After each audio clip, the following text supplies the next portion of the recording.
it's been over a week since I've last uploaded a video, and I've had a lot of stuff going on throughout the course of that week.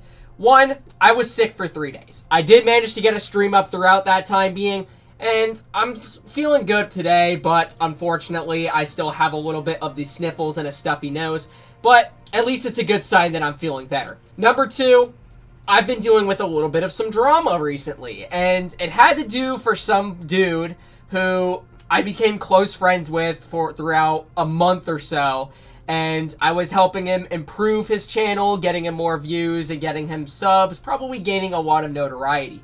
But until then, he decided that he wanted to threaten me because I gave him bits of my personal information, and now he wants to use it against me, saying that he's going to leak it to several different people upon his Discord server and potentially see if he can report me to any federal agencies that occur around the US. But he is from Canada, though, so I don't really know how that process is going to change anything, considering that Canadian users can only report towards Canadian federal agencies and not United States. I mean, I don't know how it works, but you get the idea. And number 3, NBA 2K25, a new game that I've been addicted to ever since I was, I think, 10 or 11 years old at the time. I started playing at NBA 2K16. I think that was a little more than that, maybe 12-ish, somewhere along those lines. But I've been playing the new one, NBA 2K25. I've been grinding my butt off for the past couple of days on that game to a point to where I will continuously play that game and continue grinding it. I possibly will be doing videos and making another channel for that. If you guys are interested and wanted to check that out, there will be a link in the description below. But anyways, no more time about any of this stuff. We are going to be talking about this vehicle right here being the Grille 15, the Tier 10 German tech tree tank destroyer. And the reason why is because it's getting a change in the next update. And by a change, I'm meaning that it is getting buffed. Not in the armor department, surprisingly enough, because the armor's already bad as the way it is. However, you do have Spolliner, but that doesn't really take away from the fact that if you're up against something like a 183 or a Jagdpanzer E100 running tungsten rounds, then you're going to be getting a chunk of your hit points taken off of this vehicle. Upon the changes, or the upsides of the changes, it's going to be more based on the gun and the maneuverability. Because for the Grille 15, it's getting better whole rotation speed. It's going from 35.71 average to 40.18. And it's getting better reload time and better DPM factors. It's going from 11.3 average to 11 even. It's also getting better power to weight from 19.1 average to 20.1 average, along with 3 kilometers per hour added towards its top speed of 50. Now, the Grille 15 has to be considerably one of the deadliest tank destroyers that occur throughout the course of the game. And no, that doesn't mean for the armor department. And what I do mean upon that is that it's mainly meant to be used as a support tank destroyer. Mainly because of that shell velocity that you carry, along with the deadly DPM factors that this tank currently carries on that ginormous cannon. That's even bigger than the vehicle at that. So here we are going into our first game, and let's see what they got in terms of their TDs. And yep, it looks like they have a 183, it looks like they have a Conway, and a C12254. Alright, so what I was going to say as well is that the camo factors on this thing really contributed towards this vehicle as well, considering, and yep, you can already see that was a very nice shot into the Leopard 1. The shell velocity, on the other hand, is really beneficial for this vehicle, and the accuracy too along with that. I mean, you do have reticle calibration as well to decrease your aiming reticle to a point to where you are guaranteed to hit any forms of vehicles upon your behalf, pretty much, and it's going to accurately go right to where exactly that the aiming reticle is pointed towards, which is really good. But anyways, we are still not spotted throughout the process, as we do have a couple vehicles that are spotted off in the back right over there. Looks like we got the Conway over there. We're going to go ahead and get a nice tap, or unfortunately a bounce, because welcome to wargaming. And now I got spotted upon that, so I'm just going to back on up just a little bit, just in case if I do get spotted by anybody trying to push on over towards the back. But we do got the Leopard again, and unfortunately not able to get the shell out on that, and we do get her blunkered again by the Conway, which is unfortunate. Alright, so what I want to try to do is I'm really hoping that that leopard does make a poke, which it looks like that he did upon one of my tank's behalf, and it did cost him his hit points. And then we do get another shell into the Conway while at it. So we're just going to wait here for about maybe a couple of seconds until we are unspotted at this point. So that way we can possibly try to see if we can get another tap into this enemy Conway right here. So let's go ahead and poke on out. So let's take a nice little blind fire. Didn't look like that he was pointing his tank out back there, which is totally fine, but we're just going to stay put right here for the time being. I do want to move a little bit outwards right here as the Rhino and the Conway looks like that he's going to continue moving on forward towards the 260. But that's probably not going to be the case, so let's go ahead and move forward just a little bit so that we can get a better view of the Rhino right over here. Alright, he is spotted out in the open. There we go. Nice tap for 614. And then we back on up just a little bit. We also got some vehicles off towards the side right over here. Let's see. We got the IS-4. Let's see. Can we spot his rear? We can. And nice. We got the clear right into the IS-4. That was necessarily important. So we're just going to move on over here. We're going to try to get away within the line of view of these enemies right over here to prevent any further hit points that are deducted out of my vehicle. Alright, so moseying on through right around here. Let's see if we can go over the boat right here and see if we can get some shots into the Rhino. Oh, there's the Conway right over there. And there we go. Nice tap into the Conway. And we're going to reload once again. Hopefully he is going to make another dire miss poke once again, which he is. All right. And goodbye, good sir. That is the beauty part of having DPM. All right. And plus paired with adrenaline at that too. So, all right. So we're not able to get a tap into the Rhino as he did manage to go beyond the ridgeline, and that cost him the remainder of his hit points as the 704 finished him off. So for the most part, the Grille seems to have done its job based upon its gun department and based upon its maneuverability. Because as a support tank destroyer, you stay put into one position until you're spotted, take a couple shots to further prevent your enemies from pushing on upwards, and then if you are spotted and taking a pretty solid beating, then you move to a different spot to where you are able to have the mere advantage to peck off the enemies that are still remaining put in the same position to that they are at. So let's go ahead and get into our second game while at it. Let me go ahead and resupply first while at it. So the reticle calibration also is very controversial towards this vehicle as well. As like I mentioned before, you're able to hit shells to where exactly that you're aiming because that's basically what that mechanic is for. It decreases your dispersion factors to a point to where when you're fully aimed in on a vehicle, you are guaranteed to pretty much hit it in the exact same spot to where you are aiming at. That shell velocity comes into play really well too, because you saw that Leopard's turret was barely poked out upon that ridgeline, and we were able to just sneak the shell in right up top of it and overmatch it in that regards, which is actually really solid. So anyways, here we are in our second game. Let's see what they got. They just have a 704, and it looks like we have a Conway as well, so it's about a mere advantage upon our behalf in terms of tank destroyers. So let's go ahead and mosey onward over towards maybe the right side or wherever my team is going upon their behalf. Because, like I said, the beauty thing about being a support tank destroyer is that you got to follow where your team is going for the most part, because you got to peck them off in the process and try to support your team to the best that you can. Because if they're getting hit for a pretty solid chunk of your hit points and you're not there upon their support, then that pretty much defeats the purpose of being a support TD at that.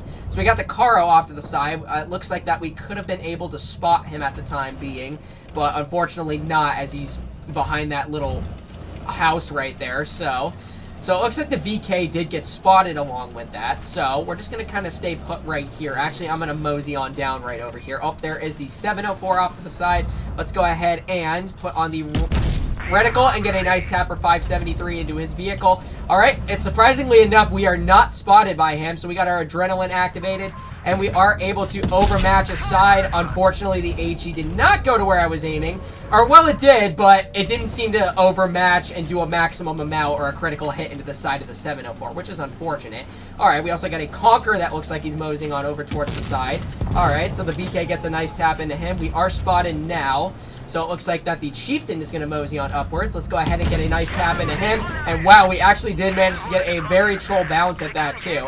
So now I'm in kind of a conundrum right here, as I did put myself in a pickle, but luckily enough I have support. And that Chieftain was not eyeballing me, but unfortunately I was not able to hit my shot. Well, here's the Conqueror right over there. He's not able to spot me. I'm fine with taking a hit from the Chieftain right there, except that he did manage to track me in the process. But the good thing is that we did overmatch him for 616 damage at that. Okay, so it looks like the Conqueror is not really necessarily a threat, as he is a stock Conqueror at that. Alright, so we're going to eyeball the Chieftain once again and hit a troll spot on his hatch at that.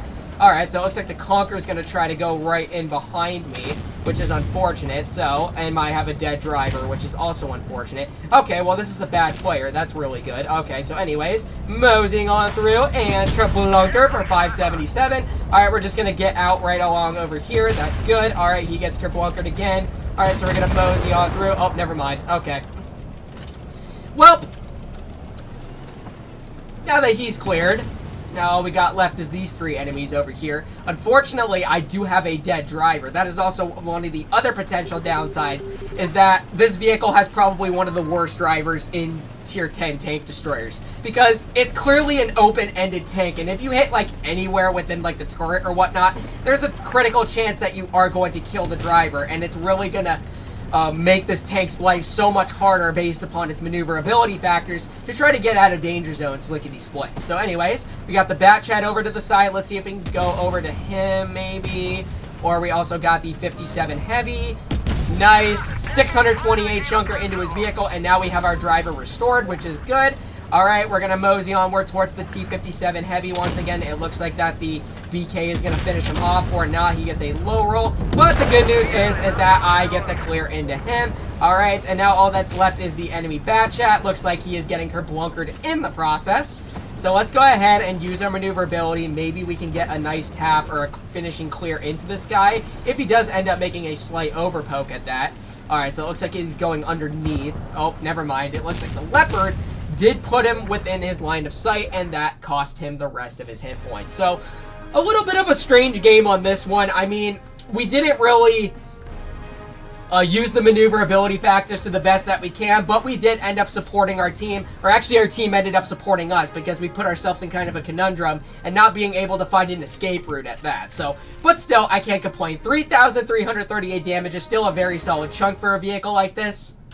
So let us go ahead and get into game number 3 then, and see if we can demonstrate a very positive outcome and surpass the limits of what we did for the first 2 battles for the Grille 15. Alright, waiting on into queue as well. And I did hear, apart from the past couple of days, that a lot of people were suffering based on the matchmaking system of the game. So I would assume that I'm actually kind of glad that I didn't touch the game for a couple of days, because I got like some feedback from certain people on my Discord and some guys from my comments saying that the matchmaking was so freaking messed up and that they were losing the majority of their games at that. So I'm actually kind of happy upon my behalf, actually. So anyways, here we are going into game number 3 then. Let's see, we got a Sheridan with us. They also have a Jagdpanzeroo, they have a Badger, and they have a Foch. Alright, interesting. Alright, let us see how we can fare well in this one. Now that I am a support TD, I could possibly try to see what pokes on out maybe above this ridge line right over here. At that. Alright, well, they already got a CS spotted off to the side. Alright, so let's go ahead and mosey on forward just a little bit. Maybe we can get a tap into one of these enemies that try to push on out. Looks like the CS was in a peripheral point of view, but he did move at the very last second beyond the building and is now heading towards our spawn, so that's highly unfortunate. Alright, well, we got the Badger off to the side, so we're going to back on up just a little bit. See if we can get a nice tap into him. Okay, well, thank you very much, Ridgeline. I appreciate that upon your behalf. And unfortunately, that is the reason why some of these maps layouts are very strange at that, because there's certain ridge lines that like to screw you based upon your elevation. So there's the Badger, 640 damage. I'm not even surprised that he managed to not end up spotting me throughout the process. So we got our Adrenaline active. Let's see if he's going to make another poke. Maybe he's going to back up by the looks of it. Oh my god. And we ended up hitting the water tower, which is crazy. This guy should have already been cleared, which is crazy enough, but that water tower right there just screwed me, so that's highly unfortunate. So anyways, let's go ahead and mosey on through. We also got the Sheridan off in the back. Alright, let's head on in right over here. Looks like some of these enemies are going to be screwed throughout the process, so we're going to mosey on through to the Sheridan now. We're going to help our Sheridan out to the best that we can. Looks like that he is going to make a poke. Nice 603 shot into his vehicle, and that is where the deadly alpha and the shell velocity comes into play. Because sometimes it does work for the fact that some of the maneuverable vehicles tend to use their speed and their power to weight to the best that they can, just to kind of be like little sneaks and poke their tanks out for the slightest bit. But the reason why of having shell velocity is beneficial to when a light tank ends up poking at the slightest bit, and they do end up not getting away with it as the shell velocity tends to get the better of them. So, we got the Yag off to the side. Let's get a nice tap for 561. All right. Looks like these vehicles are going to be screwed throughout the process, so let's go ahead and reload once again. Looks like the Sheridan might get a clear to him, or bounce him in that regards. There we go, 572 into the Yag, and he is dead. Well, this one was also kind of a strange game. Not that it did take advantage over the first few games, but still, it's a victory. What can I say? It really just goes to show that the Grille 15 is a very deadly foe to face on the battlefield. Considering that it's got 0 armor, that gun and those camo factors along with the shell velocity are very beneficial to why this vehicle is amazing in the current state that it's in, and why within the next update it is going to be getting slightly better. Now, does that mean because I think that the Grille is good that it is a very good beginner's vehicle to grind? I would possibly say it's up to you. Even though it's got no armor, and that if you are spotted by the majority of TDs or like any hard-hitting vehicles throughout the back of the map, and if you're unfortunately enough to get kerblunkered if they have very high damage alpha, or if they have tungsten rounds combined with that, yeah, I would have to say it's not really beneficial upon the armor department to grind for this vehicle. The only good thing is the gun. That's basically all that the Grille is meant for. And the maneuverability along with that to get out of danger zones when, if necessary. But anyways, hopefully you guys did end up enjoying today's video. And if you did, make sure to like, comment, and subscribe to my channel. Make sure to turn on those bell notifications while at it so you don't miss out on any new videos. And I hope to see you guys in the next one. Peace out, y'all.